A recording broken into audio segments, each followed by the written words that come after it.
નમસ્કાર. વિદ્યારાજ વિદ્યાપીઠ સંકુલમાં આપનું હાર્દિક સ્વાગત છે. મારું નામ સોલંકી જાનકી છે. હું ધોરણ 7માં અભ્યાસ કરું છું. અમારા પ્રોજેક્ટનું નામ છે સોલર પાવર.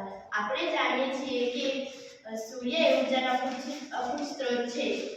આપણે આનો ઉપયોગ કરીને સૌર ઉર્જાનો ઉપયોગ કરી શકીએ છીએ. સૌર ઉર્જા એ સૂર્ય દ્વારા કાર્ય કરે છે. આ પ્રોજેક્ટમાં સૂર્યની મદદથી સોલર વિદ્યુત ઉત્પન્ન કરી મોટર દ્વારા ખેતરમાં કૂવામાંથી ખેંચીને ખેતરમાં પાણી આવે છે. તેની થોડી માહિતી તમને સોલંકી અનંતાબેન આપશે. નમસ્કાર, મારું નામ સોલંકી અનંતા છે. હું ધોરણ 7માં અભ્યાસ કરું છું. તો હું આજે મારા પ્રોજેક્ટમાં બનાવેલ સોલરની થોડી ઘણી માહિતી તમને આપી. સૌર ઉર્જાનો ઉપયોગ મુખ્યત્વે ખેતી માટે પણ થાય છે.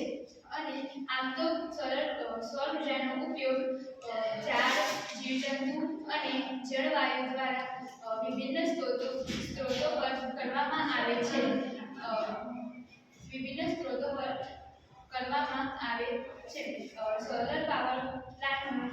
સોલર પાવર પ્લાન્ટ એક એવી સુવિધા છે જે અલ્ટ્રાવાયોલેટ